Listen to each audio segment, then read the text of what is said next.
Salut! 15 ans déjà que Flores de Vida existe. J'ai eu envie de faire un petit bilan et de te proposer un petit résumé de là où en sont les choses.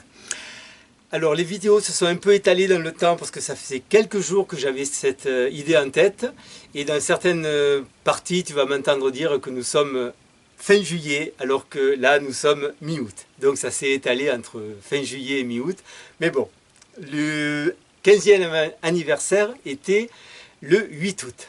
Donc c'est un petit peu dépassé mais ça reste encore dans les temps.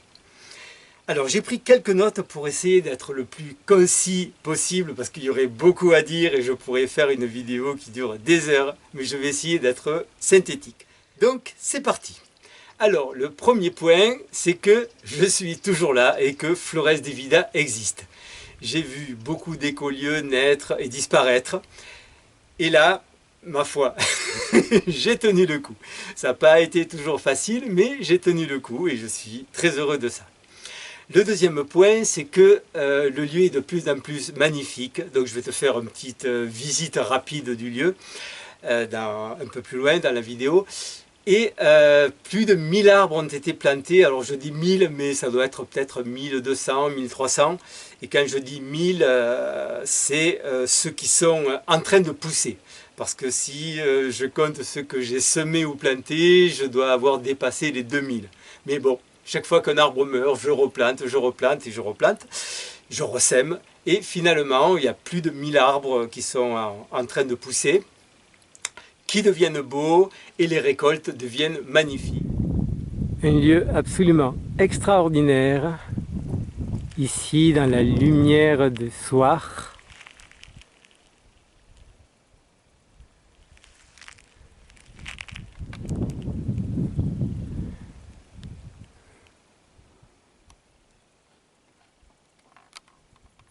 Là, nous avons une magnifique vigne. Alors, j'ai mis un filet parce que sinon les oiseaux se font la part belle, surtout les premiers raisins. Nous sommes fin juillet, ce sont les premiers. Après, il y en a tellement que c'est pas un souci. Tellement de raisins. Il y a toujours autant d'oiseaux, mais il y a beaucoup de raisins. Par contre, si on passe sous le filet, c'est juste magique. Voilà. C'est le paradis sous le filet. Nous avons là une magnifique haie de canne de Provence. Donc la canne, c'est une superbe ressource pour faire des piquets, pour faire des tuteurs, pour construire aussi. Alors c'est pas très solide, mais si c'est bien protégé de l'humidité, par exemple pour faire une cloison enduite de terre, c'est parfait. Pour faire une isolation de toiture, aussi enduite de terre et protégée de l'humidité, ça peut durer très longtemps. Et donc là aussi on a une magnifique haie de cyprès et autant la haie de canne que la haie de cyprès sont autonomes au niveau irrigation. Donc là je ne les arrose plus et cette année au printemps j'ai carrément supprimé l'égoutteur, enfin supprimé le tuyau. Donc là ça n'a pas du tout été arrosé à part une pluie. Donc là on a une petite serre qui sert en hiver pour les plantes fragiles et puis pour les premiers semis de légumes. Et donc voilà, c'est petit mais fonctionnel. Donc en ce moment là nous sommes fin juillet, donc elle n'est pas en service. Et là nous avons un magnifique figuier qui abrite la pépinière. Donc là ce sont quelques arbres qui sont à planter cet automne. Ça va être les derniers parce que je vais me calmer sur les plantations pour le moment. Et voilà donc un magnifique figuier couvert de figues, des pêches. Et là un magnifique pommier qui trône, qui trône dans le potager. Donc celui-là c'est un semis. Donc imagine que ça c'est parti d'un pépin, juste un petit pépin de rien du tout. Et là c'est un arbre extraordinaire, plein de pommes, donc et donc il a une dizaine d'années, 10, 11 ans. Donc là il va y avoir une sacrée récolte et puis elles sont excellentes. Donc le potager actuellement n'est pas très productif parce que je n'ai pas le temps de m'en occuper, je donne la priorité aux arbres. Donc j'ai toujours 2-3 trucs qui poussent, là j'ai des choux, il y a des courges aussi qui sont en train de pousser, mais bon, j'y mets pas trop d'énergie. Je passe déjà 2 à 3 heures par jour, chaque jour, avec les arbres. Donc en ce moment c'est les histoires d'irrigation, et puis il y a toujours un arbre à redresser, à pailler, il y a toujours quelque chose à faire, un robinet à changer, un goutteur à réparer. Donc déjà j'ai 2-3 heures par jour avec les arbres, et ensuite j'ai mes activités de vidéos musicales, diffusion, création et diffusion de formations, etc. Donc j'ai pas le temps d'assurer au niveau du potager, mais il suffirait que nous soyons deux. Donc le jour où nous sommes deux, si l'autre personne passe 2-3 heures par jour au potager, on peut très vite être autonome en légumes parce que l'espace est là, il y a les gouteurs, il y a tout, il y a les lignes. En plus, la terre commence à être belle depuis des années que je paille et que j'entretiens quand même. Donc le potager est prêt à fournir à fond le jour où on décide. Donc le lieu est magnifique et le sol est en voie de régénération. Donc ça, c'est juste extraordinaire d'avoir réussi à faire ça. Je suis très content de ça. L'autonomie énergétique est acquise, donc avec des panneaux solaires. Il y a Internet qui me permet de communiquer avec le monde entier. Il y a aussi l'énergie, le bois, parce que bon, il y a suffisamment de bois maintenant, rien que le bois de taille suffit à alimenter le poêle en hiver. Même si je ne taille pas beaucoup et que je taille de moins en moins, je taille tout de même. Et il faut un petit peu tailler, donc je ferai une vidéo pour la taille ultérieurement. Et l'autonomie à 80% au niveau alimentation. Alors, un petit rappel, pourquoi est-ce que j'ai créé Flores de Vida? Donc, Flores de Vida, l'idée c'est vraiment de créer un lieu autour de l'écologie globale. Donc, ce que j'appelle l'écologie globale, c'est prendre en compte tous les aspects de notre vie, les aspects écologiques, construction, alimentation, bien-être, pratiques corporelles, pratiques de méditation, de relaxation, communication. C'est vraiment mettre de la conscience dans tous les aspects de notre vie, des plus concrets aux plus subtils.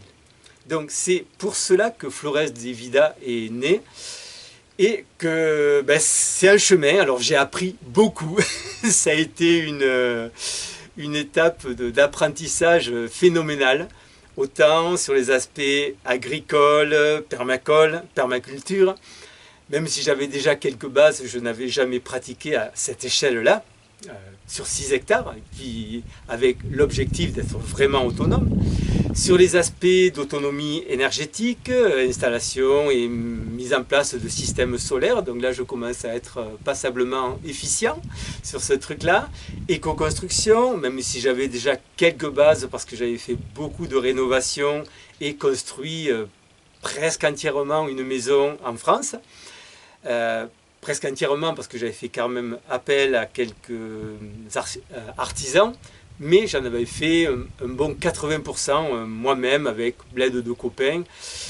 Et donc c'était déjà une belle expérience. Et là j'ai encore amélioré. Donc sur tous les aspects techniques, grosse amélioration, un gros apprentissage.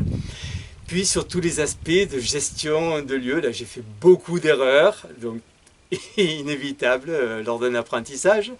Au niveau communication aussi, donc j'ai beaucoup appris, j'ai beaucoup fait d'erreurs et j'ai beaucoup appris sur moi-même, sur les autres, sur le fonctionnement interne de tous nos petits machins. Donc juste extraordinaire. Et puis c'était pas du tout prévu au programme, mais j'ai beaucoup appris sur comment développer des activités en ligne, faire des vidéos, et puis tout un système de formation en ligne, sur lequel je vais revenir.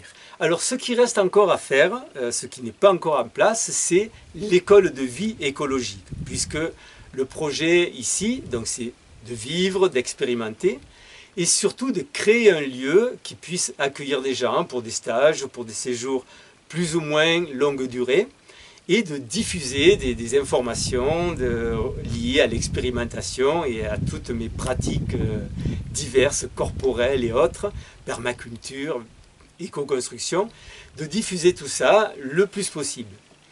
Alors pour l'instant, l'école de vie écologique dans le physique à Flores de Vida, elle est en pause parce que je n'ai pas l'argent pour construire les bâtiments et je n'ai pas du tout envie de me lancer dans du bricolage, de construire des bâtiments tout seul ou avec l'aide de volontaires qu'il va falloir que je forme pour leur expliquer ce qu'ils doivent faire et puis qui s'en vont au bout de 15 jours quand ils commencent à connaître un petit peu. Et puis faire des constructions, donc ça va s'étaler sur 10 ans, 20 ans, à récupérer des tas de trucs, donc ça j'ai pas du tout envie. Et puis aussi que l'équipe sur place, puisque le projet pour moi il inclut une équipe de permanents, ça ne s'est pas encore fait. Alors, je ne suis peut-être pas prêt, certainement même. Le lieu n'est pas prêt, les temps ne sont pas encore mûrs, je ne sais pas. En tout cas, ça ne s'est pas fait. Donc j'ai arrêté de me stresser avec ça. Donc les bâtiments, l'équipe, ça se fera lorsque ça se fera. Et en attendant, là, depuis quelques temps, alors c'est assez récent, hein, j'ai trouvé un équilibre qui est absolument fabuleux. Alors je partage mon temps entre le soin au terrain, donc je m'occupe des arbres, il y a tout, et puis les petites réparations, maintenance, parce qu'il y a toujours quelque chose à réparer. Grosso modo, sur la moyenne de l'année, je passe 2 à 3 heures par jour sur le terrain à m'occuper de maintenance et de soins aux arbres. Donc première partie de mes activités. Ensuite, une partie importante de mes activités, c'est prendre soin de moi, parce que je me suis un peu négligé ces dernières années, parce que j'étais toujours à fond. Bon, c'est aussi un défaut de fabrication, ou un défaut que j'ai acquis dans mes premières années, d'être toujours à fond. Donc là, je me soigne, et là, je crois que je suis en voie de guérison. Donc, je prends soin du lieu, je prends soin de moi. La musique me prend aussi beaucoup de temps. Alors, je l'avais carrément abandonnée quand je suis arrivé ici. Je l'avais reprise un peu plus tard ces dernières années, mais c'était une activité annexe. Là, elle passe au premier plan de mes activités.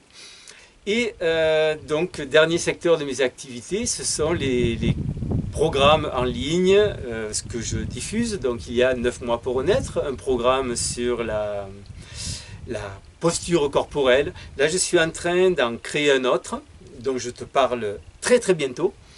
Et aussi, je suis en train de changer de plateforme de diffusion de cours pour mes programmes. Tu as peut-être l'impression que je suis hors sujet, mais pas du tout. Parce qu'en fait, l'école de vie que j'avais dans l'idée de faire ici, et que je garde en ligne de mire, même si ce n'est pas pour tout de suite, est en train de naître en ligne. Donc c'est aussi bien finalement, puisqu'il va y avoir plein d'informations qui vont être diffusées en ligne, et la mise en pratique va pouvoir se faire ici. Alors elle peut se faire déjà un petit peu à petite échelle, puisque j'organise un séjour d'une semaine par an, mais ça concerne quelques personnes, parce que je ne peux pas accueillir beaucoup de monde pendant cette semaine-là. Et puis, je n'en fais pas d'autres parce que c'est compliqué d'accueillir vraiment beaucoup de personnes ici. Et si j'organise un stage et puis qu'il fait trop chaud, on n'a pas d'endroit vraiment pour se mettre. S'il fait trop froid, pareil. S'il pleut, c'est compliqué. Les conditions d'hébergement sont assez sommaires. Ce sont des caravanes. Bref, c'est compliqué. Donc, ça se fait d'abord en ligne. Et puis, peut-être que, en fait, c'était ça qu'il fallait faire d'abord. Et ça va descendre, s'incarner bientôt, peut-être, un jour, peut-être pas, j'en sais rien, dans la matière. Mais en tout cas, voilà, déjà l'aspect diffusion se fait, l'aspect expérimentation se fait aussi, puisque je continue à expérimenter sur des tas de domaines. Et voilà, si tu as des questions, des commentaires, des ressentis, n'hésite pas à les partager dans les commentaires. N'hésite pas à t'abonner si ce n'est déjà fait, à liker, à à partager, tout ce que tu veux. Et je te dis à très bientôt pour la prochaine vidéo. Ciao, ciao!